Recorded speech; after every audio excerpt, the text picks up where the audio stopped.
छोटा बच्चा भी आके बोलेगा मैं क्या करूँ, मुझे भी कुछ काम दो। अरे तू एक बार जाके साइड में बैठ जा, बस इतना बहुत है कि तू साइड में जाके बैठ जा, मुझे परेशान मत कर, यही तेरा काम है। फिर थोड़ी देर में आएगा, मुझे भी कुछ दो, मैं भी कुछ करना चाहता हूँ।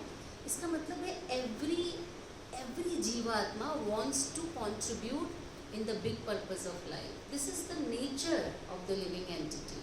तो सनातन धर्म ऐसा सोच है, वास्तव में ऐसी विचारधारा है जिसने हर व्यक्ति को, और व्यक्ति ही क्यों, हर जीव को, जानवरों को भी स्थान दिया है अपनी संस्कृति में, अगर आप देखेंगे तो इस ब्यूटीफुल सोच को हम ठीक प्रकार से एक्सेप्ट भी नहीं कर पा रहे, एक्सपेंड भी नहीं कर पा रहे। इन अ वे कहीं कहीं हम कंडेम करते हैं और हम कंडेम होते भी हैं।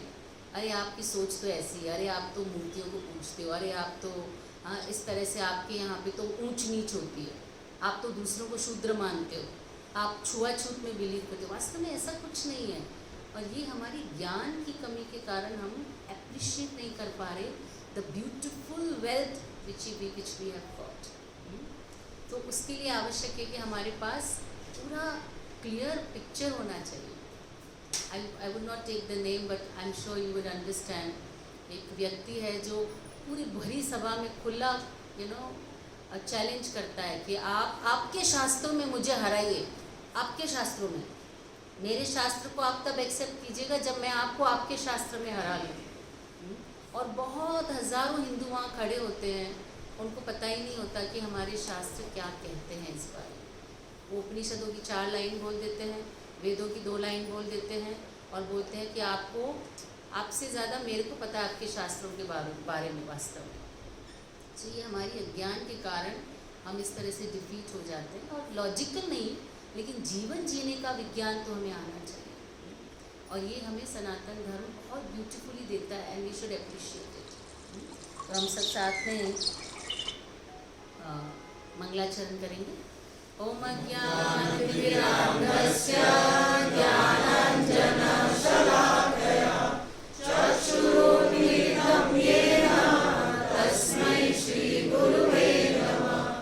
श्रीचैतन्यमनोभीष्टं स्थापितं येन भूतले स्वयं रूप गदामह्यं ददाति स्वपदान्तिकं। वन्देऽहं श्रीगुरुं श्रीयुतपदकमलं श्रीगुरुं वैष्णवांश्च श्रीरूपं साग्रजातं सहगण रघुनाथान्वितं तं सजीवं साद्वैतं सावधूतं परिजनसहितं कृष्णचैतन्यदेवं श्रीराधा कृष्णपादान् सहगण ललिता श्रीविशाखान्वितांश्च।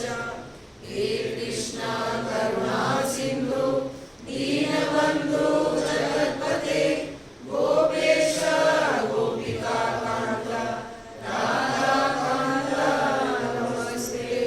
तप्तकाञ्चन गौराङ्गी राधे वृन्दावनेश्वरी वृषभानुसुते देवी प्रणमामि हरिप्रिये।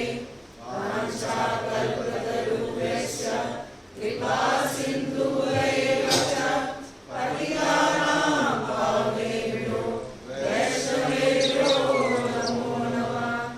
श्रीकृष्ण चैतन्य प्रभु नित्यानन्द श्री अद्वैत गदाधर श्रीवासादि गौरभक्तवृन्द। हरे कृष्णा कृष्णा कृष्णा हरे हरे, हरे राम राम राम हरे हरे। हरे कृष्णा। सो आज का हमारा टॉपिक बड़ा ही हॉट टॉपिक है ना। दिस इज़ द टॉपिक जिसके बारे में हम रोज़ सुनते रहते हैं, हमारे आसपास सुनते रहते हैं। कई तरह के मेडिटेशन सेंटर्स हैं हमारे आसपास, कई तरह के योगाज, डिफरेंट फॉर्म ऑफ योगाज आजकल आ गए। शास्त्रों में कुछ 4 प्रकार के योगों का वर्णन है भगवद गीता में।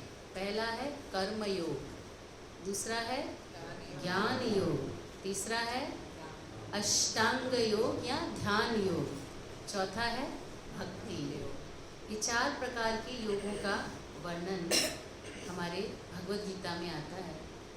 और अष्टांग योग को महर्षि पतंजलि ने और ज़्यादा एक्सपेंड किया ध्यान योग के लिए, जो भी इसकी ओर आकर्षित हैं। ज्ञान या ध्यान योग से संबंधित जो भी जिज्ञासु हैं उनके लिए महर्षि पतंजलि ने उसको और अच्छे से एक्सपेंड किया। ऐसे ही हमारे वेदों में कर्म योग को बहुत अच्छे से और ज़्यादा एक्सपेंड किया गया। लेकिन हमारी कलयुग ने हमें और भी बहुत सारे योग दिए हैं। कुछ नाम बताइए। Yes, rock and roll yoga, power yoga, air yoga, swimming yoga, yes, और जुम्बा ही है जी। The different forms of yoga. हाँ, एक अलग अलग एक्सटेंशंस हमने बना लिए हैं योगा के। सो हो सकता है पूरे विश्व में भारत योग के लिए जाना जाता है। मुझे नहीं पता वहाँ कितना प्रामाणिक योगा कराया जाता है, लेकिन हमारे यहाँ तो अलग अलग तरह के फैंसी योगाज आ गए जिनका वास्तव में योगा से कोई कनेक्शन नहीं है।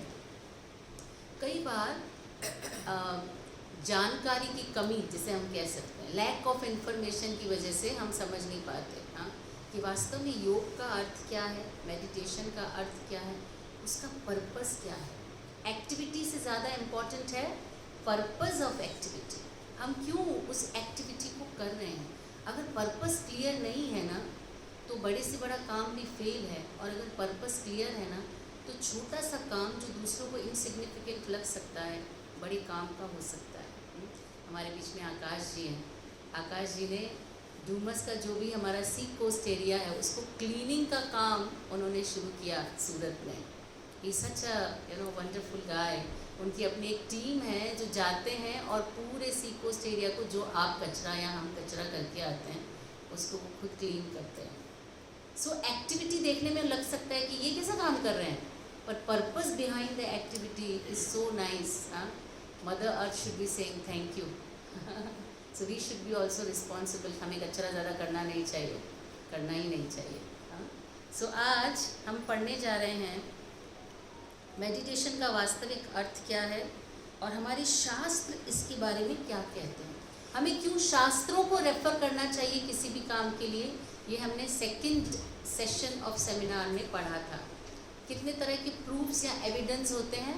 पहला प्रत्यक्ष प्रमाण, जो आँख से देखकर हम स्वीकार करते हैं। दूसरा अनुमान प्रमाण, जो हम सोचते हैं, कंटेम्पलेट करते हैं, अनुमान लगाते हैं। और तीसरा सबसे ज़्यादा स्ट्रॉन्ग प्रमाण कौन सा है, शब्द प्रमाण, क्योंकि उस प्रमाण को पहले जांचा गया, परखा गया और उसके बाद उसको डॉक्यूमेंटेड किया गया। तो हम आज शास्त्रों की मदद से देखेंगे what is real meditation, what is real meditation and what is real yoga, और कलयुग के लिए कौन सा योगा, कलयुग के लिए कौन सा मेडिटेशन, और क्यों अलग अलग युगों के लिए मेडिटेशन का अलग अलग प्रोसेस लिया गया। So these are the different meditation, जिसे हम कह सकते हैं मीन्स, जिसे हम कह सकते हैं अलग अलग अर्थ क्या है वास्तव में मेडिटेशन के। तो पहला है thinking about the Lord with in, हृदय में भगवान का ध्यान करना, इसे मेडिटेशन कहते हैं। जिन्होंने भगवद गीता पढ़ा है वो जानते हैं भगवान ने 6ठे अध्याय में, हम भगवद गीता के कोर्सेज भी चला रहे हैं, अगर आप उसे और डिटेल में सुनना चाहते हैं you can come for the Bhagavad Gita classes also. 6th chapter Bhagavad Gita में भगवान ने कहा है ध्यान योग करने वाले योगी हृदय में मेरा ध्यान करते हैं। और टॉप मोस्ट योगी की परिभाषा क्या दी है भगवान ने, कौन बताएगा। 647 योगिनाम अपि सर्वेषां मद गतेन अंतरात्मना, जो योगियों में सर्वश्रेष्ठ है वो कौन है, जो हृदय में मेरा ध्यान करता है। तो वास्तव में ध्यान योग का जो पर्पस है to become the topmost yogi is to meditate upon the lord in the heart. So पहला है हृदय में भगवान का ध्यान करना। दूसरा है stopping all non sensual activities for the time being. मैंने बहुत जल्दी में आज पीपीटी बनाई। आज हम कहीं बाहर गए थे, कोई मीटिंग था, और वहाँ से आने के बाद जल्दी तो हो सकता है कुछ स्पेलिंग या ग्रामेटिक मिस्टेक्स आपको दिखाई दें, because it just 30 minutes I got and I just made the PPT. So जिनके साथ थी वो हंस रहे हैं। सो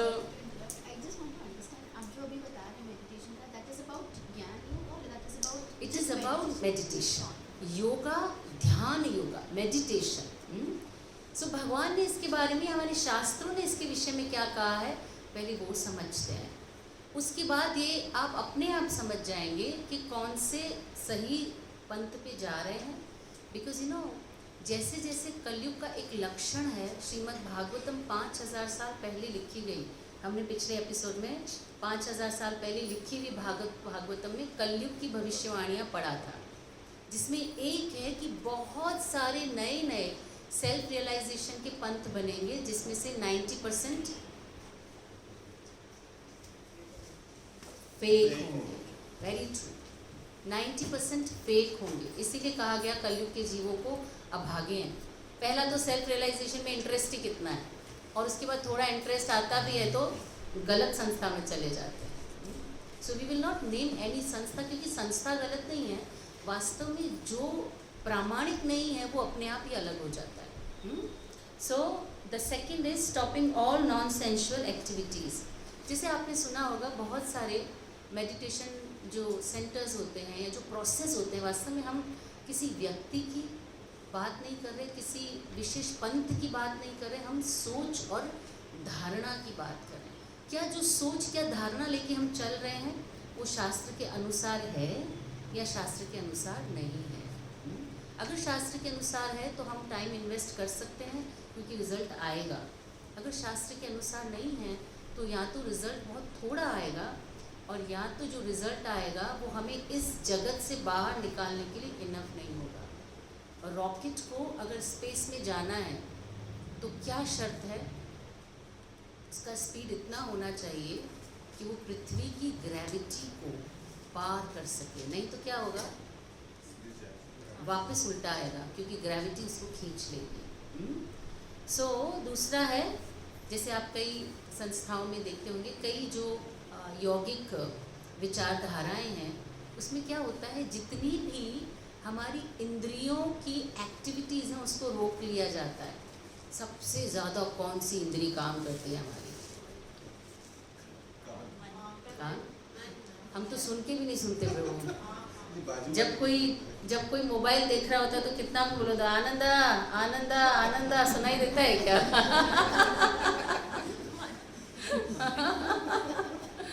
कौन सी इंद्री हम सबसे ज़्यादा इस्तेमाल करते हैं? मुंह सबसे ज़्यादा इस्तेमाल करते हैं। बोलते ही रहते हैं और खाते रहते हैं, क्योंकि इसके दो काम है ना, बाकी सारी इंद्रियों का एक एक काम है। मुंह के, ज़बान के दो काम, एक बोलना और दूसरा टेस्ट करना। सो बहुत सारे मेडिटेशन जो प्रोसेस होते हैं उसमें कहते हैं आप 10 दिन आइए और 10 दिन तक मुंह बंद, बोलना ही नहीं है, कुछ भी बोलना नहीं है। उससे क्या होता है, जो हमारी मन की जो बहुत तेज़ गति से मन दौड़ रहा है, हमारा दिमाग दौड़ रहा है, हमारा मुंह चल रहा है, जैसे सब कुछ बंद होता है ना, तो धीरे धीरे सब कुछ स्लो डाउन होने लगता है। स्लो डाउन होता है तो सबको नींद आ जाती है, सोइएगा मत। है ना? स्लो डाउन होते होते धीरे धीरे एक्टिविटीज़ बंद हो जाती हैं, और इतना हम मन से भागते हैं, कि जब 7 दिन 10 दिन हम बोलते नहीं है ना, हम बहुत रिलैक्स्ड हो जाते हैं, बहुत सारी चीज़ें शांत हो जाती हैं, हमारा तमस, हमारा रजस शांत होके हम सतोगुण में आ जाते हैं। And this is very very satisfied, अच्छा लगता है हमें। लेकिन हम कितने दिन मुंह बंद रख सकते हैं? कितने दिन हम नहीं बोल सकते हैं? एक अर्ज होता है, जैसे कहते हैं वाचो वेगम, बोलने का अर्ज। अगर आप 4-5 घंटे ना बोलो ना किसी से, मुझे मतलब प्रभु का तो पता नहीं, लेकिन स्त्रियों के लिए बहुत मुश्किल है 4-5 घंटे अगर बोलने को नहीं मिले ना कोई, तो लगता है घबराहट हो रही है, कोई बोलने को नहीं मिला हमको। So we want to speak. तो उस अर्ज को कंट्रोल करने के लिए इस तरह के मेडिटेशंस किए जाते हैं। उसके बाद है thinking of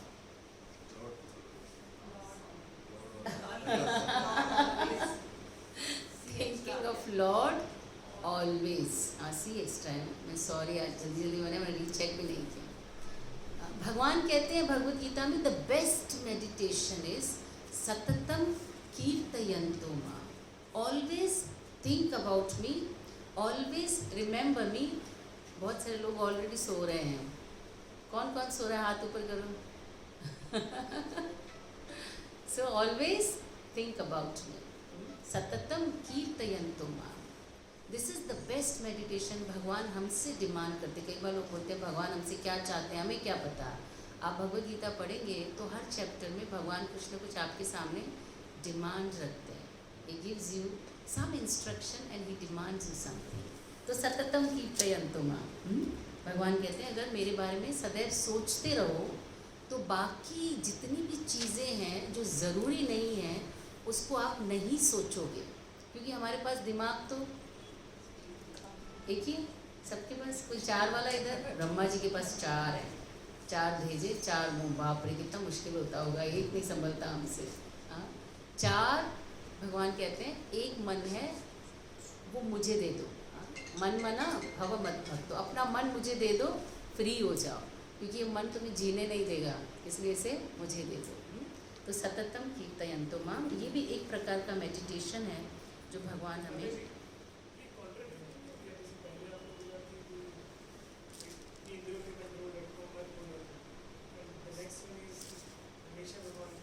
this is what I am telling, these are the different people और डिफरेंट सोच जो अलग अलग तरह से मेडिटेशन करवाते हैं, है ना।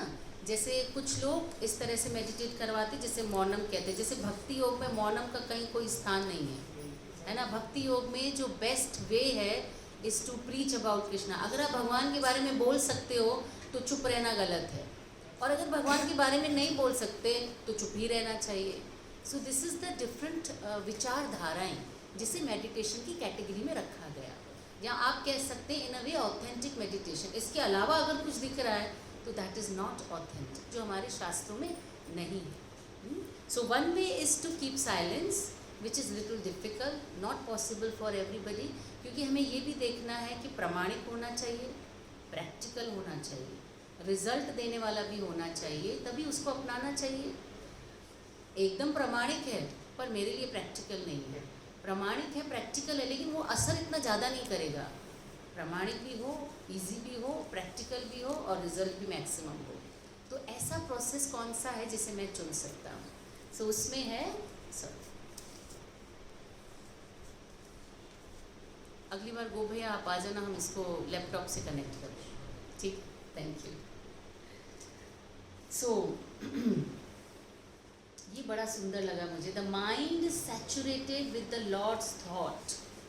भगवान की सोच से, कथाओं से, विचारों से माइंड इतना ओवरफ्लो करने लगे कि उसमें कुछ और आए ही नहीं। जैसे ये ग्लास है ना, इसको हम पानी से भर दें और इतना भर दें कि वो एकदम फुल हो जाए।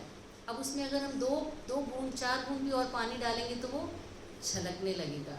जैसे एक स्पंज है, अगर हम उसको पूरा पानी से भर दें, रेड कलर के पानी से, ज़रा सा भी उसको दबाएंगे तो क्या होगा, उसमें से पानी बाहर आएगा।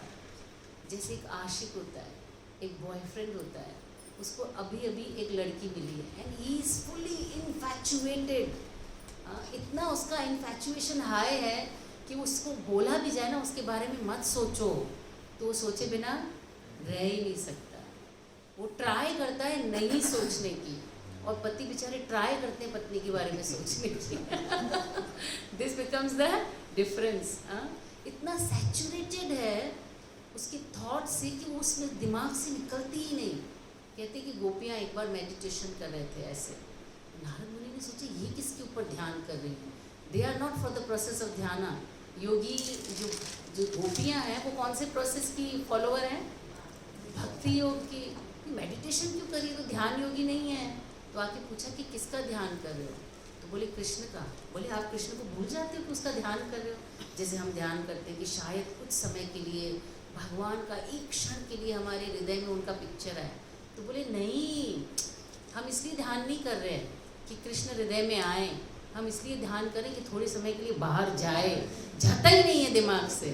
We are so saturated with his thoughts कि वो हमारे हृदय से, हमारे दिमाग से निकलता ही नहीं, काम ही नहीं होता घर में। वो निकले दिमाग से तो कहीं और दिमाग लगा सकें। सो this is what, fully saturated with the thoughts of Lord. इसे भगवान कहते हैं भगवद गीता में, मन मना भव मत भक्तो। अपना हृदय जिसने मुझे दे दिया है, मेरे अलावा उसके हृदय में कोई थॉट ही नहीं है। So that is supreme thought या मेडिटेशन ऑफ डिवाइन। और जब हम डिवाइन का मेडिटेशन करते हैं ना, तो बाकी नॉनसेंस चीज़ें हमारे हृदय में जगह नहीं बना पाती। सो this is another type of meditation. Yes, ये है 5th नंबर पे जो है, और 6th नंबर पे ये है पर्पस ऑफ मेडिटेशन। मेडिटेशन का पर्पस क्या होना चाहिए? मेडिटेशन का पर्पस होना चाहिए to understand and revive my relationship with God. भगवान के साथ अपने खोए हुए संबंध को जागृत करना वास्तव में मेडिटेशन का पर्पस है। क्योंकि योगा का मतलब क्या है? योगा का मतलब इज टू कनेक्ट, है ना। जैसे हम बोलते हैं ना 5 योग 2 इज इक्वल टू, क्या बोलते हैं हिंदी में, बराबर, है ना। 5 योग 2 बराबर 7, 5 + 2 = 7। सो ऐसे ही योगा का अर्थ है to connect with the lord. जब हम कर्म के माध्यम से करते हैं तो उसे क्या कहते हैं? कर्म योग। जब ज्ञान के माध्यम से भी connect ourself with the lord, it is called gyan yoga. जब ध्यान के माध्यम से करते हैं तो ध्यान योग, और जब भक्ति के माध्यम से करते हैं तो भक्ति योग कहलाता है। सो योग का पर्पस है हमें अपने आप को भगवान से कनेक्ट करना है। और एक मतलब है analysing the self and searching the absolute truth. जब हम चीज़ों को एनालाइज करते हैं तो उसे मेडिटेशन का जो पर्पस है दैट इज टू एनालाइज। जब हम आंखें बंद करके बैठते हैं तो क्या सोचते हैं, हम क्या करते हैं आंखें बंद करके? Yes, we analyze thing around us. मैं शरीर नहीं हूँ, मैं आत्मा हूँ। ये भी एक तरह का मेडिटेशन है। मैं ये शरीर नहीं हूँ, मैं ये भौतिक शरीर नहीं हूँ, मैं ये सूक्ष्म शरीर नहीं हूँ, मेरे आसपास की चीज़ों से मेरा लेना देना नहीं है। This is also one kind of meditation. हम 5 मिनट्स के लिए मेडिटेशन करें। Who is ready to sleep? कहते हैं मेडिटेशन करते समय सबसे अच्छी नींद आती है। क्यों? क्योंकि बहुत शोर मचाने वाला हमारा मन शांत होने लगता है। बहुत एंजाइटी का जो हाई लेवल होता है वो नीचे जाने लगता है, और जब वो नीचे जाने लगता है तो माइंड रिलैक्स हो जाता है, तो डोज ऑफ हो जाता है। और जब हम उठते हैं आधे घंटे में भी अगर हम मेडिटेशन से उठे तो हमें लगता है हम बहुत फ्रेश हो गए। क्यों? क्योंकि बेस्ट रिलैक्सेशन है माइंड के लिए। So let's do it. सब लोग सीधे बैठेंगे। some are practice and maybe some are not। हम ट्राई करते हैं। आंखें बंद करेंगे। दूसरे क्या कर रहे हैं हमें उससे कोई मतलब नहीं, because this is journey of self. ये हमारी अपनी जर्नी है। और प्रभुपाद कहते हैं कि कोई आपको ट्रेनिंग के समय प्लेन उड़ाना सिखा सकता है, सिखाएगा, लेकिन ultimately you have to become the pilot of your own plane. Ultimately you have to fly your own plane. और जब तक हमारी डिपेंडेंस रहेगी दूसरों पे, हम अपना प्लेन नहीं उड़ा सकते। इसलिए हमें ये मतलब नहीं होना चाहिए कि मेरे बाजू वाले का प्लेन कैसा उड़ रहा है, हम ऐसे आँख खोल के देखते हैं कि इसकी आंखें बंद है कि नहीं। That is not our purpose. Our purpose is to fly our own plane. So मैं शरीर नहीं हूँ, मैं आत्मा हूँ। क्या हमने इसका अनुभव किया कभी? शरीर जन्म लेता है, आत्मा नहीं। मैंने भी जन्म लिया, इस शरीर ने जन्म लिया और इस शरीर में मैंने प्रवेश किया।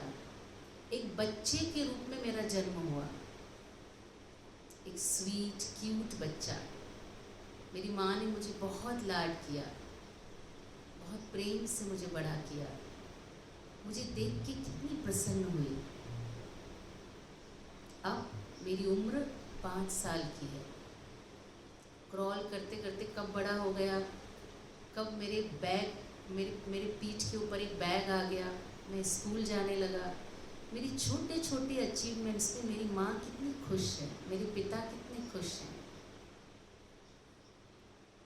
मैं दौड़ता अच्छा हूँ, मैं लिखता अच्छा हूँ, मैं गाती अच्छा हूँ। मेरे माँ बाप ऐसा बोलते हैं मुझे, बहुत प्रेम से, बहुत लाड से। याद कीजिए अपनी मम्मा की वो प्यारी किस, पापा का वो प्यारा हग, सीने से लगाते वक्त माँ को कितना वार्मथ मैंने फील किया। 10th में आ गया, खेलने कूदने में मेरा मन ज़्यादा लगता है, पढ़ाई में कम। पर अब मैंने सोचा है कि मैं अपना करियर बनाऊंगा। मैंने सोचा है कि मैं डॉक्टर बनूंगी, मैंने सोचा है कि मैं टीचर बनूंगी और उसके लिए मैं बहुत मेहनत कर रही हूँ। हम सब ने कुछ ना कुछ करियर प्लान्स बनाए। देखो, शरीर बदल रहा है लेकिन मैं तो वही हूँ। अब 12th में हूँ, कॉलेज जाने के लिए बहुत एक्साइटेड। शायद आज के बच्चों ने कॉलेज जाने के लिए इतना एक्साइटमेंट कभी ना फील किया हो जितना इस हमारे बैच ने फील किया होगा, क्योंकि कॉलेज का मतलब होता है आज़ादी। अब हमारे ऊपर कोई रोक टोक नहीं। एक लड़की देखी है, मुझे अच्छी लगती है। एक लड़का देखा है, मुझे आकर्षक लगता है। याद कीजिए अपना पहला क्रश। देखो कौन बदल रहा है, मैं या मेरा शरीर। कहते हैं इसे हार्मोनल गश। किसी के प्रति आकर्षित होना, किसी के प्रति समर्पित होना। समय आया, मेरी शादी हो गई। अब मैं एक जिम्मेदार व्यक्ति हूँ। कितना कुछ बदल गया जीवन में, लेकिन मैं अब भी वही हूँ। शरीर बदल रहा है, शरीर के साथ सोच बदल रही है, माइंडसेट बदल रहा है, लेकिन मैं आत्मा हूँ, मैं कभी नहीं बदलता। याद कीजिए, घटना या दुर्घटना, शादी का समय, हमने कैसे एक दूसरे के साथ प्रॉमिस किए कि हम एक दूसरे को ठीक से समझेंगे। अब हम अच्छे माँ बाप बन रहे हैं और उसी सर्कल को जिसे हमने जिया है, उसी सर्कल को हम अपने बच्चों में होता हुआ देख रहे हैं। छोटे छोटे से बड़े हो गए। अब हमारी चिंता है कि हम इनको सेट करें। इस भौतिक जगत में जीवात्मा धीरे धीरे शरीरों को बदलते हुए मृत्यु की ओर बढ़ता है, लेकिन वो साइकिल कभी ख़त्म नहीं होता। क्या जो बदल रहा है वो मैं हूँ? क्या मैं ये शरीर हूँ जो पहले छोटा था, फिर बड़ा हुआ, फिर कुछ समय के लिए स्थिर हो गया, फिर अपने जैसे कई लोगों को जन्म देकर अब बूढ़ा हो गया, मैच्योर हो गया? क्या मैं ये शरीर हूँ? ये किसका हाथ है? मेरा हाथ। ये किसके बाल हैं? मेरे बाल। ये किसके बच्चे हैं? मेरे बच्चे। तो मैं कौन हूँ? वास्तव में मनुष्य का जो जन्म है वो इस चीज़ को एनालाइज करने के लिए है कि मैं इस भौतिक पदार्थों से परे,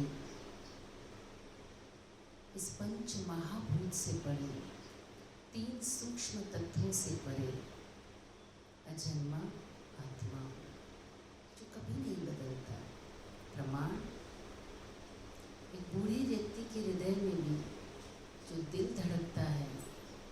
बच्चे जैसा ही होता है, क्योंकि आत्मा बूढ़ी नहीं होती, आत्मा मरती नहीं, आत्मा जन्म नहीं लेती, और मैं वही हूँ आत्मा, जो भगवान का अंश है, सत्य चित्त आनंद है।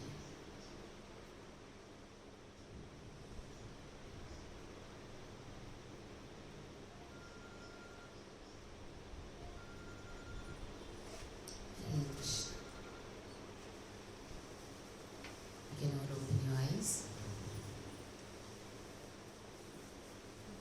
So this is the,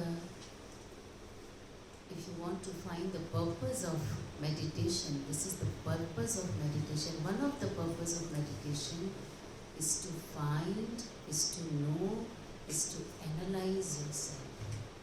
क्या मैं ये शरीर हूँ या इस शरीर से ऊपर कुछ हूँ?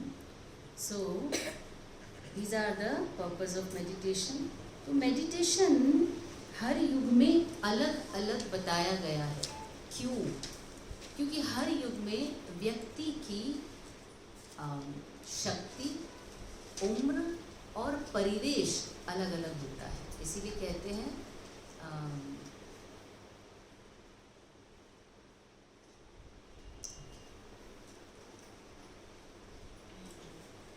क्या बोलते, देश काल पात्र, है ना, DKP प्रिंसिपल।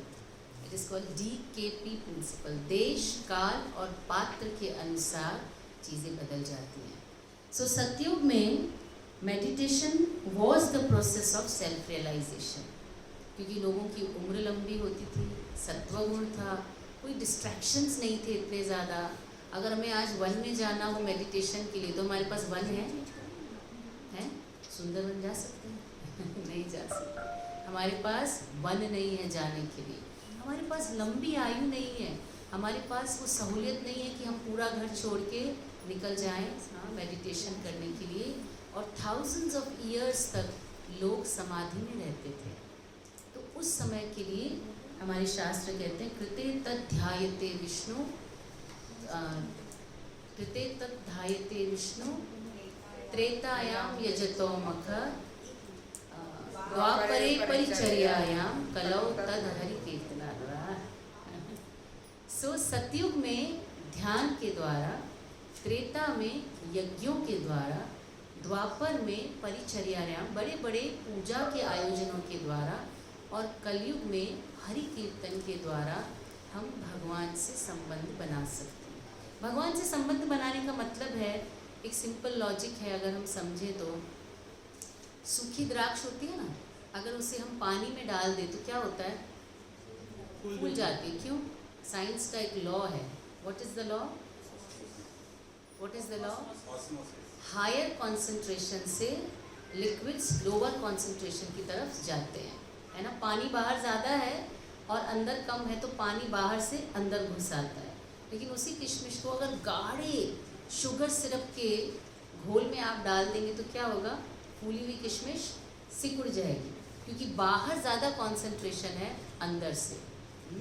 सो इसीलिए ध्यान के द्वारा उस समय पे करना आसान था, लेकिन कलयुग में कहते हैं हरि नाम के द्वारा हम भगवत प्राप्ति कर सकते हैं।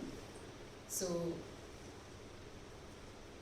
Yes, where was I? हाँ, सो सतयुग में ध्यान के द्वारा, त्रेता युग में यज्ञ के द्वारा, द्वापर में परिचर्यायाम और कलयुग में कीर्तन के द्वारा हम भगवत प्राप्ति कर सकते हैं। तो डिवाइन टच वास्तव में जो भगवान के साथ हम योग बिठाते हैं, उसका कारण ये कि भगवान इज़ हाईली डिवाइनली कॉन्सेंट्रेटेड।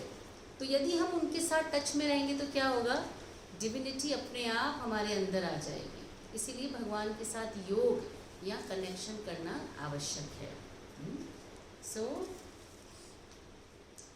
बहुत सारे शास्त्रों में ये कहा गया, बृहदनारिके पुराण में कहा गया, हरे नाम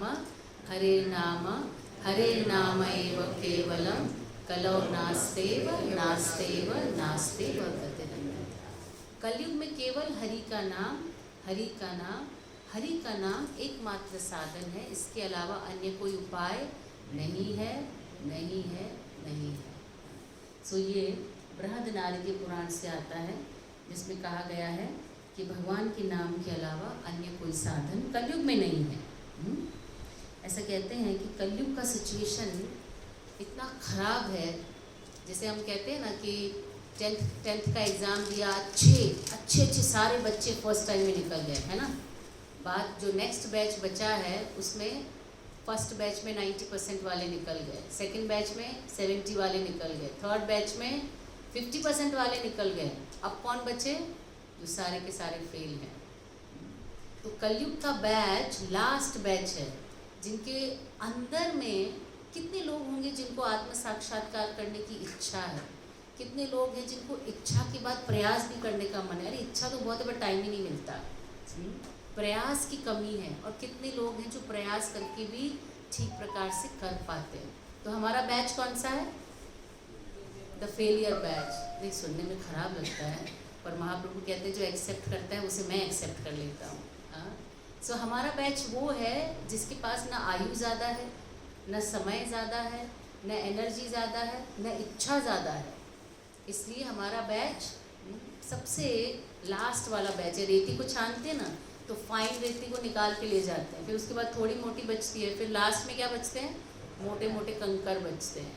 तो हम वो हैं जो मोटे मोटे कंकर हैं। तो हमारे लिए भगवान ने सरल कर दिया ताकि हम भी, क्योंकि भगवान दयालु हैं, तो भगवान ने सरल कर दिया ताकि हम भी भगवान के साथ कनेक्ट कर सकें।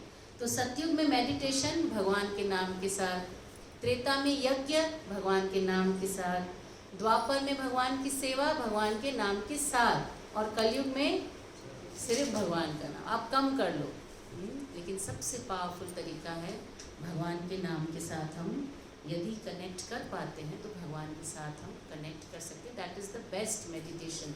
भगवान कहते हैं भगवद गीता में, यज्ञा नाम जप यज्ञोस्मि। सभी यज्ञों में सबसे बड़ा यज्ञ कौन सा है? जप यज्ञ। सो एक बार भीमसेन ने युधिष्ठिर महाराज से कहा कि भैया आप जो भी आता है आप सबकी समस्याएं सुनते हैं, आप राजा हैं, लेकिन आपको इतना टाइम थोड़ी मिलता है। अरे हम किस लिए हैं? पहले हम ट्रबल शूटिंग कर लेते हैं, अगर हमसे नहीं हो पाएगा तो आपके पास भेज देंगे। छोटी छोटी समस्याएं हैं नागरिकों की समस्याएं छोटी छोटी होती है ना।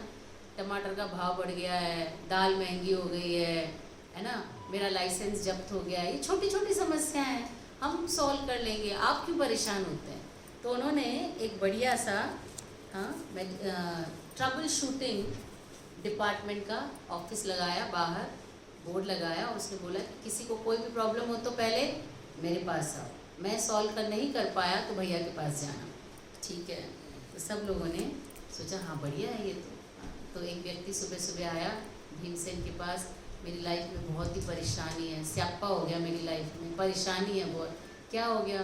बोले मैंने खेत लगाया है। बहुत अच्छा है, खेत के चारों तरफ बाउंड्री लगाई है, बाड़ लगाया है, बाड़ कहते हैं ना, है ना, बाड़ लगाया, फेंसिंग किया है। तो बोले हाँ तो अच्छी बात है, लेकिन एक प्रॉब्लम हो गई है। क्या प्रॉब्लम है? मेरी फेंसिंग मेरे खेत को खा रही है। पागल हो क्या? ये कैसी बात कर रहे हो? बाढ़ खेत को बचाती है, खाती नहीं है। बोले मेरा बाढ़ मेरे खेत को खा रहा है। उसने बोला यार भीमसेन में ताकत बहुत है, लेकिन दिमाग है लेकिन कम है शक्ति बहुत है, बुद्धि थोड़ी कम है। वो बेचारा समझ ही नहीं पाया। उसने बोला कि नहीं समझ आ रहा, ठीक है तुम भैया के पास जाओ। नेक्स्ट दूसरा आया, बहुत प्रॉब्लम है, आप मेरी प्रॉब्लम नहीं सॉल्व कर पाएंगे, बहुत कंफ्यूजन हो गया है मुझे, एक अजीब सी प्रॉब्लम मैं फील कर रहा हूँ। बोले क्या?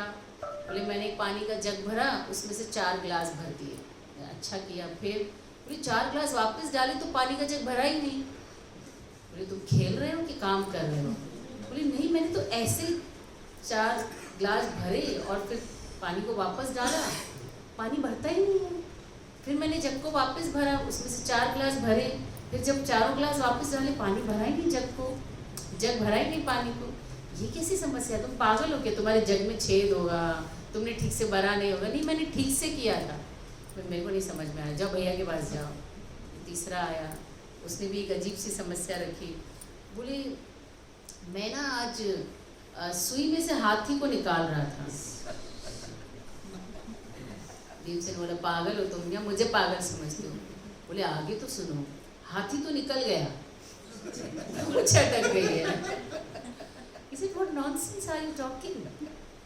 अगर हाथी निकल ही गया है तुम्हारी सुई से तो पूंछ क्यों नहीं निकलेगी? बोले पता नहीं, समझ ही नहीं आ रहा। बोले गो टू भैया। उसके सर में दर्द होने लगा। उसने सोचा कि ऐसे ही बेचारा मेरा सर थोड़ा कोमल है, तुमने आज उसको पूरी तरह से गदा से मार मार के पीट दिया। चौथा एक और व्यक्ति आया, उसने बोला भीमसेन जी मैंने एक अजीब नज़ारा देखा है। हाँ, मैंने एक नज़ारा देखा है कि जो गाय थी ना मेरे घर की, वो मेरे उसको बछड़ा हुआ, उसने बछड़े को इतना चाटा कि बछड़े का खून आने लगा। बछड़े को काट के वो खा गई। उसने बोला गाय पहली बात तो मांसाहारी नहीं होती, और दूसरा गाय सबसे वात्सल्यमयी होती है। कैसे ना, वत्सल, भगवान को वत्सल इसलिए कहते हैं क्योंकि वत्स कहते हैं गाय के बछड़े को, और गाय वत्सला होती है। सबसे ज़्यादा जानवरों में अगर कोई प्रेम करता है अपने बच्चे से तो गाय करती है। ये संभव नहीं है, कैसी बातें कर रहे हो तुम? लेकिन ये सत्य है, मैं आपको सत्य कह रहा हूँ। बेचारे का दिमाग अब तो बस ही हो गया, जाओ भैया के पास। इतने में एक व्यक्ति और आया, बोले मैंने एक ऐसी चीज़ देखी है कि मेरी नींद उड़ गई है। तुम्हारी नींद उड़ गई, तुम मेरी क्यों उड़ाने आए हो? बोले सुनो तो सही क्या देखा मैं, please trouble shooter, shoot my trouble. क्या हुआ? उसने बोला मैंने देखा हमारे घर के पास में जो पहाड़ था ना, उस पहाड़ पे बड़ी बड़ी चट्टानें थी। एक व्यक्ति आया, उसने ऐसे धागा लपेटा और धागे से ऐसे ऐसे हिलाया तो चट्टान के टुकड़े टुकड़े हो गए, और वो ऐसे करके उसने तोड़ दिया। डायनामाइट से नहीं है, और वो धागे में डायनामाइट भी नहीं लगा हुआ। एक पतला धागा उसने ऐसे चट्टान के चारों तरफ लपेटा, उसको ऐसे हिलाया और ऐसे हिला के वो पहाड़ तोड़ रहा है। तो उसने बोला, अपनी गदा की तरफ देखा, बोले मेरे को इससे तोड़ने में तकलीफ होती है, वो धागे से कैसे तोड़ सकता है? लेकिन मैंने ये देखा, मुझे समझ नहीं आ रहा, इसलिए मैं आपके पास आया हूँ, मुझे समझाइए ये क्या है। उसके बाद तुम भैया के पास जाओ, ये हाई कोर्ट का केस नहीं है, ये सुप्रीम कोर्ट का केस है, तुम भैया के पास जाओ। तो भैया के पास चले गए। कुछ देर के बाद उसने बोला वाइंड अप करो, आज से हम ये ट्रबल शूटिंग डिपार्टमेंट नहीं चलाएंगे, वाइंड अप करो। और वाइंड अप करके उसने सोचा भैया के पास देखता हूँ भैया ने क्या किया। वहाँ पहुँचा तो देखा कि सब केस सॉल्व हो चुके हैं। तो भैया से पूछा भैया सब लोग कहाँ गए? बोली केस सॉल्व हो गए। केस सॉल्व हो गए? मैं तो केस की हियरिंग ही सुनने के लिए आया था कि भाई क्या चल रहा है।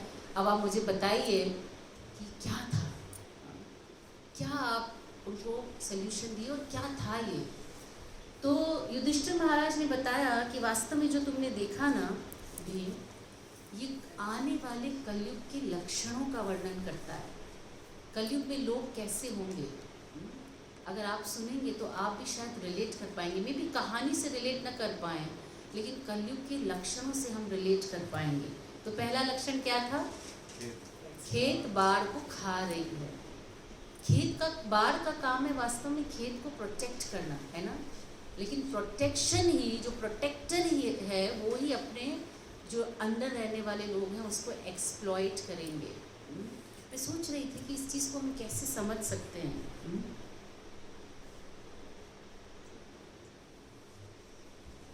ये देखिए, ये रेशो है छोटे बच्चों का जो मोस्टली फादर से एक्सप्लॉइट होते हैं। 18% abuse physically, 78% are neglected and 9% are abused sexually. सबसे बड़ा प्रोटेक्टर बच्चे का कौन होता है? पिता। पिता इज प्रोटेक्टर, रक्षक है। लेकिन कलयुग में हम देखेंगे ना, रक्षक ही भक्षक बन जाते हैं। आप देखते हैं ना, पॉलिटिकल लीडर्स अपने अंडर रहने वाले लोगों को किस तरह से एक्सप्लॉइट करते हैं। और ये रेशो सिर्फ अमेरिका का है। मैंने जैसे बताया मेरे पास 30 ही मिनट थे, तो जो टॉप मोस्ट आया उसी को मैंने डाल दिया अपनी प्रेजेंटेशन में। ये वर्ल्ड का नहीं है रिसर्च, या वर्ल्ड के स्टैटिक्स नहीं है, ये सिर्फ अमेरिका का है। और अगर आप पूरे वर्ल्ड के निकालेंगे तो कितना परसेंटेज हाई हो जाएगा। तो प्रोटेक्टर बिकम्स द, रक्षक ही कलयुग में भक्षक बन जाता है। जो बाढ़ लगाई थी रक्षा के लिए, वही बाढ़ खेत को खा रही है। दूसरा, दूसरा क्या था? जग में 4 गिलास, जग में 4 गिलास, जग से 4 गिलास पानी भर जाता है, लेकिन 4 गिलास पानी से जग नहीं भरता है। तो कहते हैं कि एक माँ झाड़ू पोछा करके 4 बच्चों को पाल लेती है। और बच्चे ये भी नहीं कहते कि हमें किसी चीज़ की कमी थी। कल हम हमारे डॉक्टर के पास गए थे, तो कह रहे थे हमारे पास जो मेरा ऑफिस है, अभी क्लिनिक है, उतना ही बड़ा मेरा पूरा घर था। हम 28 लोग रहते थे उसमें, और मुझे याद आता है मुझे किसी चीज़ की कभी कमी नहीं थी, और कभी ऐसा लगा भी नहीं कि मेरे पास मेरा रूम नहीं है, मेरे पास सोने की जगह कम है, मेरी अलमारी में जगह कम है। और मुझे याद आता है तो मुझे लगता है कितना मज़ेदार थे वो दिन। तो एक माँ 4 बच्चों को झाड़ू पोछा करके माँ बाप पाल लेते हैं, अच्छी पढ़ाई भी करा लेते हैं, लेकिन 4 बच्चे मिलके एक माँ बाप को पाल नहीं सकते। ये कलयुग का लक्षण है, ये हरयुग की बात नहीं है, ये कलयुग का। और जैसे जैसे कलयुग बढ़ेगा ना, इन लक्षणों में वृद्धि होती हुई दिखाई देगी। आज से 50 साल पहले भी वृद्धाश्रम में बहुत वृद्ध नहीं थे, लेकिन आप आज अगर जाके देखेंगे, मेरी फ्रेंड अभी रिसेंटली वहाँ पे क्लास लेने गई थी, तो मुझे बता रही थी कि अच्छे घरों के लोग वृद्धाश्रम में रह रहे हैं। माता जी, बहुत मन में दुख लग रहा था देखकर कि अच्छे घरों के लोग, जो फाइनेंशियली कोई प्रॉब्लम नहीं है, लेकिन बस हमें हमारी इंडिपेंडेंस चाहिए, ये घर में रहते हैं तो हमें चिक करते हैं, इनको निकालो घर से। तो 4 बच्चे मिलके भी एक माँ बाप को पाल नहीं सकते, महीने में सामान उठाना पड़ता है माँ बाप को। सो दिस इज द लक्षण ऑफ कलयुगा। उसके बाद क्या था? सुई में से हाथी निकल। अरे वाह, सुई में से हाथी निकाल दिया है, पूंछ फंस गई है। मेरे को पिक्चर नहीं मिली उसकी, मैंने ढूंढी भी, ज़्यादा समय नहीं था। बड़े चोर सरकार के साथ मिलके खूब मज़े से बाहर घूमेंगे, कोई उनको हाथ लगाने वाला नहीं है। हाथी निकल गया, लेकिन बेचारे छोटे जो चोर है ना, छोटे काम करने वाले, वो सरकार की रिमांड पे होते हैं। मेरे पास एक पिक्चर थी, बड़ी सी फैक्ट्री चल रही है और उसका पूरा गंद गंगा नदी में खुला हुआ है, उसको कोई कुछ नहीं बोल रहा, लेकिन एक छोटी सी बेचारी धोबन 4 कपड़े लेके आके धो रही थी गंगा नदी के तट पे। उसको पुलिस पकड़ के ले गई कि तुम गंगा को पॉल्यूट कर रहे हो। कौन पॉल्यूट कर रहा है? कितना कार्बन डेटिंग आज भी हम देखते हैं कि एटमॉस्फेयर में जा रहा है, ओजोन लेयर में छेद हो रहे हैं। क्या हमारे घर में अंगीठी जलने से ओजोन लेयर में छेद हो जाते हैं? जो छेद कर रहे हैं उनको कोई नहीं पकड़ रहा। बड़े डॉन गवर्नमेंट के साथ बैठ के एक ही टेबल पे खाना खाते हैं, लेकिन छोटे मोटे चोरों को रिमांड पे लिया जाता है। दिस इज़ कलयुग का लक्षण कि चोर और उचक्के बड़ी मस्ती से घूमेंगे। चौथा क्या था? गाय अपने बच्चे को चाट के खून निकाल के खा गई। कहते हैं कि कलयुग में जितने अबॉर्शंस होते हैं, यू कैन सी 2020 का रिपोर्ट है कितने अबॉर्शंस है। ये 1 मंथ का रिपोर्ट है और सिर्फ यूनाइटेड नेशन का है। कितने अबॉर्शंस हैं? 9,30,000 अबॉर्शंस इन 2021 ईयर का है ये, और एक कंट्री का है ये। कोई समय था, भारत में भी आप देखेंगे अब अबॉर्शंस आर वेरी नॉर्मल, बहुत सारी जगह लीगल होते हैं, बड़े बोर्ड्स लिखे होते हैं 3,000 में अबॉर्शन कराइए। अगर कोई बच्चा एबनॉर्मल है, लोग अबॉर्शन कराते तो समझ में आता है, लेकिन सिर्फ इसलिए कि गर्ल चाइल्ड है, हमें दूसरा बच्चा नहीं चाहिए, हमें अभी बच्चा नहीं चाहिए, there are so many reason. ये डॉक्यूमेंटेड अबॉर्शंस हैं। बहुत सारे ऐसे होते हैं जो रजिस्टर्ड भी नहीं होते हैं। सो एक माँ कैसे अपने बच्चे को मार सकती है? आई एम नॉट वेरी श्योर, शायद गो भैया बता सकते हैं। चाइना में सबसे एक्सपेंसिव मांस कौन सा होता है, आपको पता है? The aborted babies, they eat it, yes, if I am not wrong, true, it's true. Aborted babies जो 5-6 महीने के बेबीज होते हैं, लोग स्पेशली अबॉर्ट कराते हैं और उसको हाई रेट्स पे बेचते हैं। The most expensive meat is aborted babies, people eat it. So आप सोच सकते हैं कि कोई माँ अपने गर्भ के बच्चे को बेचती है पैसों के लिए। दिस इज कलयुग। कोई समय था जब माँ मर जाएगी लेकिन बच्चे को कुछ नहीं होने देगी, लेकिन वो समय चला गया। उसके बाद है धागे से चट्टान टूट गई। ये 4 लक्षण तो कलयुग के वास्तव में नेगेटिव है, लेकिन ये लक्षण सबसे पॉजिटिव लक्षण है। बड़ी बड़ी तपस्याएं कलयुग में हमें काम नहीं आएंगी, बड़े बड़े यज्ञ हमें कलयुग में काम नहीं आएंगे, क्योंकि शुद्धि से हो ही नहीं सकते। अगर हमें यज्ञ करना है तो 1 किलो घी का भाव क्या है? मैं पतंजलि घी की बात नहीं कर रही, मैं शुद्ध गाय की घी की बात कर रही। क्या भाव है? 3000 से ऊपर ही मिलेगा शुद्ध घी। रोटी पे लगाने में सोचता है बंदा कि भैया तू रोटी खाने वाला है तो लगाऊं, नहीं तो नहीं लगाऊं। उसे हम यज्ञ क्या करेंगे? शुद्ध घी आप ले आएँ, शुद्ध सामग्री कहाँ से लाएंगे? सब ले आएँ, शुद्ध ब्राह्मण कहाँ से लाएंगे? आजकल तो ब्राह्मण भी आते हैं, चाय रखना जी, चाय पी के यज्ञ करेंगे, ये हाल है। ब्राह्मण की क्वालिटीज़ में आता है किसी प्रकार का व्यसन ब्राह्मण नहीं करता, उसका अपनी इंद्रियों पे पूर्ण कंट्रोल होता है। और व्यसन करने वाले का सबसे बड़ा प्रॉब्लम है उसकी इंद्रियों पे कंट्रोल नहीं होता, तभी तो वो व्यसन का शिकार है। सो इसलिए कलयुग में वास्तव में हमारे बड़े बड़े पापों की चट्टानों को ये हरि नाम का पतला धागा तोड़ के गिरा सकता है। कहते हैं, हमारे शास्त्र कहते हैं, जीवात्मा इतने पाप कर नहीं सकती जितना एक भगवान का नाम पापों को नष्ट कर सकता है। जैसे एक बड़ा गोला हो रुई का, उसको जलाने के लिए कितनी तीली चाहिए? आकाश, कितनी तीली से एक गोला रुई का जल जाएगा? कितने मैच स्टिक्स लगाने पड़ेंगे? एक से ही जल जाएगा, है ना? एक ही चिंगारी से जल जाएगा। और एक ट्रक भर के रुई जलानी हो तो कितने माचिस लगेंगे? एक ही तीली काफ़ी है। आप एक ही तीली से सुलगा दो, पूरा ट्रक भी जल के खाक हो जाएगा। तो उसी प्रकार हमारे जितने भी पाप हैं, जितनी भी प्रकार की हमारी नेगेटिविटी है, हमारी नेगेटिव मानसिकताएं हैं, ये सारी की सारी एक भगवान के नाम से खत्म हो सकती है। भगवान के नाम में वो शक्ति है। So this is how trouble shooting department चलाया गया भीमसेन के द्वारा। सो इस कलयुग में क्यों हरि नाम को रेकमेंड किया गया है? लिखा है श्रीमद् भागवतम में, इट्स वेरी फेमस श्लोक ऑफ श्रीमद् भागवतम, कले दोष निधे राजन अस्ति एको महान गुण। कलयुग दोषों का घर है। कहते हैं जब कलयुग को परीक्षित महाराज ने देख ही लिया था, पकड़ ही लिया था, उसको ख़त्म क्यों नहीं कर दिया? उसको आने क्यों दिया? क्योंकि उन्होंने देखा कि कलयुग दोषों का घर है, सागर है। लेकिन इसमें एक ऐसी खास बात है जो अन्य युगों में नहीं है। What is that? कृष्णादेव कृष्णस्य मुक्तसंग परम व्रजेत।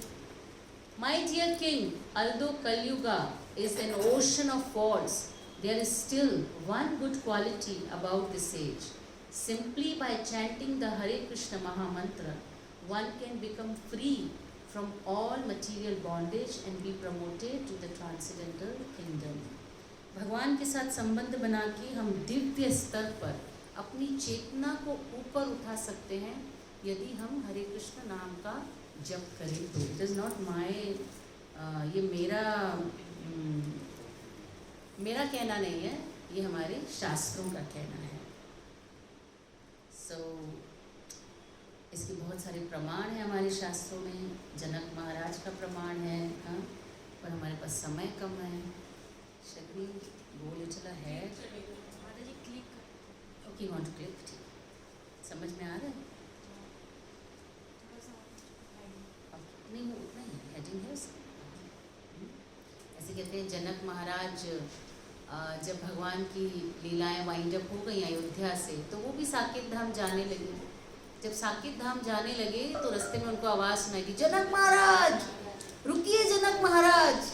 जय जनक महाराज इधर उधर देखने लगे कि ये आकाश मार्ग में कोई दिख तो नहीं रहा, बुला कौन रहा है? तो पीछे आगे जनक महाराज देखने लगे कौन बुला रहा है। तो उन्होंने मुड़ के देखा कहीं नीचे से आवाज़ आ रही है। जनक महाराज उसकी तरफ मुड़े, नीचे गए तो उन्होंने देखा एक भयंकर और एक भयंकर जगह है जहाँ पे लोगों के साथ में बड़ा दुर्व्यवहार हो रहा है। किसी को मारा जा रहा है, किसी को तला जा रहा है, किसी को पीटा जा रहा है, किसी को गन्ने की मशीन में से निकाला जा रहा है। जनक महाराज बोले ये कौन सी जगह है? कौन सी जगह है? नर्क है। जनक महाराज डर गए, ये क्या कर रहे हो आप इनके साथ? तो उन्होंने बोला कि महाराज, जनक महाराज इन्होंने बहुत बुरे कर्म किए अपने जीवन भर, तो इनको नर्क में यातनाएं मिल रही हैं। और हर जो बुरा कर्म है उसके लिए स्पेशल डिपार्टमेंट होता है। जैसे हमारे जेलों में भी अलग अलग डिपार्टमेंट होते हैं, A department, B department, C department. मंत्रियों के लिए अलग डिपार्टमेंट, उसके अंदर एसी भी होता है, टीवी भी होता है, लेकिन होते जेल में ही हैं। सो ऐसे ही अलग अलग डिपार्टमेंट में यातनाएं चल रही हैं। यातना शरीर नष्ट नहीं होता, लेकिन कष्ट देता है पूरा पूरा। तो उन्होंने बोला कि जनक महाराज आप यहीं खड़े रहिए, आप यहाँ खड़े हैं ना, आपको छू के जो हवा आ रही है ना, उससे हमारे को बड़ी सांत्वना मिल रही है, बड़ा ठंडक लग रहा है शरीर में। जनक महाराज बोला ऐसा है, कुर्सी लगाकर इधर ही बैठ जाता हूँ। जनक महाराज ने कुर्सी लगाई, वहीं बैठ गए। जनक महाराज ने बोला ये सब किसकी कस्टडी में चल रहा है? यमदूतों ने कहा यमराज की। Oh Yamraj, he is my good friend. Yamraj को कॉल किया, hello Yamraj, I am sitting outside of narak, can you come here, I want to talk to you. Oh yes, why not. दोनों महाजन हैं, यमराज भी महाजन है और जनक महाराज भी महाजन है। Yes, coming surely. Janak Maharaj के पास यमराज जी बोली आप यहाँ क्या कर रहे हैं? ये तो आपके रास्ते में भी नहीं है, आपको तो इसको देखना भी नहीं है। किसी को कष्ट में देखना भी एक प्रकार की यातना है। आपको पता है जब कोई खराब न्यूज़ हम सुनते तो हमें कैसा लगता है, हम सुनना भी नहीं चाहते। तो किसी को कष्ट में देखना भी एक प्रकार की यातना है। लेकिन आपको तो टॉर्चर, आपको ये टॉर्चर क्यों मिल रहा है? आपको कौन लाया है यहाँ पे? आप क्यों आए यहाँ पे? बोले मैं आ गया ठीक है, लेकिन ये तुम क्या कर रहे हो यहाँ पे इन सब के साथ? बोले हम क्या करें, हमें मिला ही जेलर का डिपार्टमेंट है, कैदी आते हैं, क्रिमिनल्स आते हैं, हम उनको मार मार के सुधारते हैं। क्या इनका कोई रास्ता नहीं है इनके यहाँ से निकलने का? ये कहानी मैं नहीं सुना रही, ये कहानी शास्त्रों में है। क्या इनका यहाँ से निकलने का कोई रास्ता नहीं है? बोले रास्ता तो है, पर ये करेंगे नहीं। कैदियों को बोलते हैं नियमों का पालन करो तो आपको छोड़ देंगे, लेकिन कैदियों की तो आदत छूटती नहीं। क्या कर सकते हैं? तो यदि भगवान का नाम ये लें तो उसके पुण्य से इनके सारे पाप नष्ट हो सकते हैं। तो जनक महाराज ने कहा कि क्या मैं जो मैंने भगवान के नाम का जप किया है, राम नाम का जप किया, क्या मैं उसके नाम का फल इन्हें दे सकता हूँ? द ओनली पुण्य यू कैन ट्रांसफर इस भगवान का नाम। यमराज ने कहा हाँ आप कर सकते हैं। तो जब जनक महाराज ने अपने हरिनाम के पुण्य का फल उनको दिया तो कहते पूरा नर्क खाली हो गया। वो बेचारे पीट रहे थे और बंदा नीचे से गायब हो गया। अरे ये क्या हुआ? यमदूतों ने हाथ बोला आपने नौकरी खत्म कर दी हमारी, पूरा नर्क खाली है, हमारे बीवी बच्चे क्या करेंगे? आप हमें नौकरी से निकाल दो। उन्होंने कोई बात नहीं, कलयुग आ रहा है, डोंट वरी, आपको ओवर टाइम करना पड़ेगा, अभी बैठो इधर, ओवर टाइम का टाइम है। So this is how Harinaam is so powerful. So what we shall chant, Hare Krishna Krishna Krishna Hare Hare, Hare Ram Ram Ram Hare Hare. देखिए कली संस्करण उपनिषद का मंत्र है, मतलब कलयुग के विषय में लिखा है। कलयुग के प्रभाव क्या होंगे, कलयुग किस तरह का होगा, कलयुग के प्रभावों से कैसे बच सकते हैं। तो उसमें लिखा है इति षोडशक नाम कली कल्मषनाशनम नातः परोतः उपाय सर्ववेदेषु दृश्यते। तो ब्रह्मा जी कह रहे हैं कि मैंने अपने 4 सर से सब ओर देख के सर्व वेदेश, मैंने सारे वेदों को चेक किया और सारे वेदों को चेक करने के बाद ये मेरा डिसीजन है कि अगर इस तरह से कोई इस मंत्र के साथ कोई मेडिटेशन करता है तो उसके ऊपर कलयुग के प्रभाव नहीं पड़ेंगे। This is not my conclusion, this is conclusion of Brahma ji. What are the benefits? क्या हैं इस मंत्र के मेडिटेशन के बेनिफिट्स क्या हैं? फास्ट हम कर लेते हैं। ये हमें बुरी संगति से बचाता है। कहते हैं जब आप भगवान का नाम लेते हैं ना तो आपको पापों को छोड़ने की ज़रूरत नहीं। क्यों? पाप आपको छोड़ के भाग जाएंगे। लोग बोलेंगे आप तो तिलक लगाते हैं, आपने तो कंठी पहनी है, आप तो दारू तो नहीं पीते होंगे, पीते हैं क्या? चलिए साथ में एक एक पैक लगाते हैं, सबको बुलाएंगे, आपको नहीं बुलाएंगे क्योंकि आपने तिलक लगाया, आपने कंठी पहनी, ठीक है, आप तो नहीं पीते होंगे ना दारू, तो आपको नहीं बुलाएंगे। तो पाप हमें नहीं छोड़ते, नहीं हम पापों को नहीं छोड़ते, पाप हमें छोड़ के चले जाते हैं। Bad company leaves you. और ऐसा यहाँ पे बैठे बहुत सारे लोगों का अनुभव होगा, पूरा का पूरा हमारा एसोसिएशन या तो हमारे साथ यहाँ आ गया या तो हमें छोड़ के चला गया, क्योंकि अब हम काम के नहीं रहे ना, उनके काम के नहीं रहे, है ना। So they bad association leaves you, then it's expands the time for us. बहुत सारे लोग मुझे भी बोलते हैं कि माता जी आप 2 घंटे का जप कैसे कर लेते हो, इतना टाइम कहाँ से आता है। लेकिन जो जप करते हैं उनका अनुभव है कि अगर सुबह सुबह अच्छे से जप हो जाए तो ऐसा लगता है दिन भर के जितने भी कार्य हमने स्केड्यूल किए थे वो करने के बाद भी समय बच जाता है, and we feel very fresh. लगता है कि अरे समय सच में बढ़ गया था क्या। मैं हमेशा बोलती हूँ भगवान आपको ना भक्तों को 2 घंटे एक्स्ट्रा देने चाहिए, क्योंकि हमें 2 घंटे मेडिटेशन करना होता है, जब का समय एक्स्ट्रा देना चाहिए। सो वास्तव में जो जप करते, जो 4 माला का जप करते हैं, उनको आधा घंटा भगवान एक्स्ट्रा समय देते हैं। आप करके देखिए। उसके बाद it frees the mind from anxiety. अगर आप जप करते तो कई बार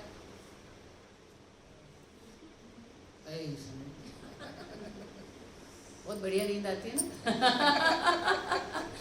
कहते हैं भक्त इतना सारा काम करे सोए कब, बोले जब में सो जाओ। लेकिन जब में सोना नहीं है, अच्छे से सुनना है। लेकिन क्यों जब में, जिसको नींद नहीं आती ना, गुरु महाराज से किसी ने आके बोला गुरु महाराज नींद नहीं आ रही मुझे, गुरु महाराज बोला नींद नहीं आती तो माला उठाओ और जप करो, देखो कितनी अच्छी नींद आएगी। क्योंकि हमारे एंजाइटी लेवल डाउन हो जाता है, माइंड रिलैक्स हो जाता है। Clarity of intelligence, of course जब हम मेडिटेट करते हैं, हम फोकस करते हैं, हमारी इंटेलिजेंस शार्प होती है। कहते हैं भक्ति विनोद ठाकुर सुबह जब जाते थे कोर्ट में, ही वॉज अ जज, तो जब वो कोर्ट में जाते थे एक दिन में 100 केस सॉल्व करते थे। और कहते हैं वहाँ पे जो बाकी जज थे उनको वो केस सॉल्व करने में 1 महीना लग जाता था, 2 महीने लग जाते थे। जब उन्होंने कहा कि मुझे जॉब नहीं करना, मैं पूरा टाइम भगवत भक्ति में देना चाहता हूँ, तो ब्रिटिशर्स ने उनसे पूछा आप क्यों नहीं, ब्रिटिशर्स के टाइम की बात है, मतलब आज का केस नहीं है। ब्रिटिशर्स ने उनसे पूछा आप क्यों जाना चाहते हैं, तो उन्होंने बोला मेरे पास इतना समय नहीं है, ट्रैवलिंग में इतना टाइम लग जाता है। उन्होंने बोला आपका ट्रैवलिंग टाइम हम कट कर देते हैं, हम जाते हैं मायापुर, हमें पता है भक्ति विनोद ठाकुर के घर के बाहर तक ट्रेन की पटरी बिछी हुई है। ब्रिटिशर्स उनके लिए, अकेले भक्ति विनोद ठाकुर के लिए ट्रेन वहाँ आती थी उनको पिक एंड ड्रॉप करने के लिए, ताकि उनका समय बच जाए और वो जॉब कंटिन्यू रखें, क्योंकि इतने एफिशिएंट जज ब्रिटिशर्स के पास नहीं थे। ब्रिटिशर्स आर वेरी पक्का, इंडियन गवर्नमेंट की तरह जज नहीं होते वहाँ, दे आर वेरी पक्का। सो प्रॉब्लम इधर बिकम स्मॉल और नॉन एग्जिस्टेंस। बहुत सारे भक्तों का ये अनुभव भी होगा जीवन में कि जीवन की जो समस्याएं हैं वो हमें लगता है कि यार ये भी कोई समस्या है, छोड़, इतना तो टाइम ही नहीं है। मेरे को इस दिन पूछा तो मैं बोला मेरे को प्रकाश को लड़ने का ही टाइम नहीं मिलता, कितने दिनों से पेंडिंग है झगड़ा। कितना बिजी वो है, सुबह वो भाग जाता है, शाम को मैं भाग जाती हूँ, मिलते ही नहीं आपस में, तो लड़ने के लिए टाइम ही नहीं है। तारीख लेनी पड़ेगी, तारीख कि झगड़ा करना है ना। सो जो समस्याएं बहुत आम थी जीवन में, रोज़ की बात थी, वो समस्याएं गायब हो गई, और जो बड़ी बड़ी हैं वो छोटी हो जाती हैं। जब प्लेन नीचे होता है तो बिल्डिंगें लंबी लंबी दिखती हैं, लेकिन जब प्लेन ऊपर चला जाता है तो बिल्डिंगें छोटी छोटी हो जाती हैं, इतनी छोटी छोटी कि हमें लगता है कि माचिस की डिब्बिया से बनाई हैं। तो जब हमारी चेतना ऊपर उठती है तो हमारी समस्याएं नीचे रह जाती हैं। इसीलिए meditation is the process to elevate your consciousness. आपकी समस्याओं का समाधान नहीं देती है, आपकी चेतना को ऊपर उठाती है, समस्याएं छोटी हो जाती हैं। और सबसे लास्ट और सबसे important, it gives you love for supreme Lord. भगवान के लिए हृदय में प्रेम देती है। वास्तव में जीवन का, अस्तित्व का, हमारे जीवात्मा का जो अस्तित्व का सोल गोल है ना, that is love, to love and to be loved. इसीलिए हम सब जगह प्यार ढूंढते हैं, पल भर के लिए कोई हमें प्यार कर ले, झूठा ही सही सच्चा नहीं मिल रहा तो झूठा ही सही। हाँ, लेकिन ये जो प्रेम है वास्तव में, the love between the soul and super soul is the real love. और जब तक ये नहीं मिलेगा ना जीवात्मा को, वो सब जगह ढूंढता रहेगा, सब जगह ढूंढता रहेगा उसी प्रेम को जो उसे चाहिए। और ये प्रेम वो प्रेम है जो वास्तव में आत्मा को चाहिए। इसलिए भागवतम में कहते हैं येनात्मा सुप्रसिद्धति, ये वो प्रेम है जो हृदय को कंप्लीट सैटिस्फैक्शन और ब्लिसफुल बनाता है। उसके बाद व्यक्ति कहीं और नहीं जाता, क्योंकि पेट भर गया। तुष्टि पुष्टि संतुष्टि साथ साथ। हर निवाला जब हम रोटी का खाते हैं ना, तो हम तुष्ट होते हैं और पुष्ट होते हैं, हमारे शरीर में पुष्टि आती है और संतुष्टि आती है। हर निवाले के साथ और खाने की इच्छा कम हो जाती है। So this is what we are searching. How to chant? I'm sure everybody knows it. पंच तत्व महामंत्र पहले हम चैंट करते हैं। जय श्री कृष्ण चैतन्य प्रभु नित्यानंद, श्री अद्वैत गदाधर शिवासादि गौर भक्तवृंद। जो मेरू बीच है सबसे बड़ा, उस पे हम ये मंत्र चैंट करते हैं। ये पंच तत्व हैं जो कलयुग में श्री कृष्ण चैतन्य के रूप में आते हैं, बलराम नित्यानंद के रूप में, अद्वैत आचार्य महाविष्णु और सदाशिव का कंबाइन अवतार है, गदाधर पंडित राधा रानी और श्रीवास नारद मुनि का अवतार है। दे केम टू गिव यू युग धर्मा ऑफ हरिनाम संकीर्तन। ये युग धर्म इस्टेब्लिश करने के लिए आए और इस मंत्र का हम जप करते हैं। बेस्ट रिजल्ट प्राप्त करने के लिए आप चैंटिंग के सिंपल लॉज को फॉलो कर सकते हैं। अच्छा है अगर हम सुबह जप करें, वरना आप कभी भी जप कर सकते हैं।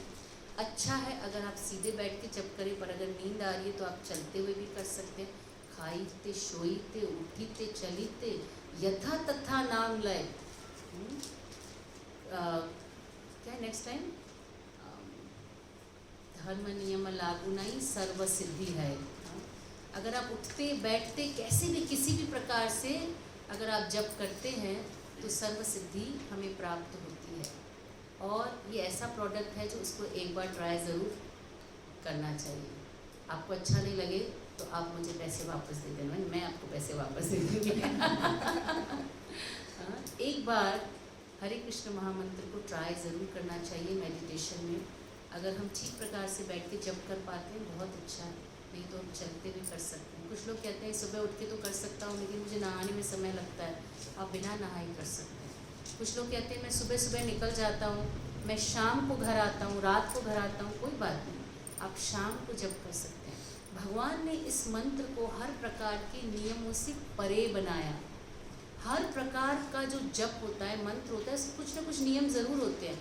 एक आसन पे, इस मुहूर्त में, इस समय पे कर सकते हैं, लेकिन हरे कृष्ण महामंत्र आप कभी भी कर सकते हैं। Because this is a special mercy of the Lord for the जीवा ऑफ कलयुग। क्योंकि हमारे पास कोई एक्सक्यूज़ नहीं होना चाहिए।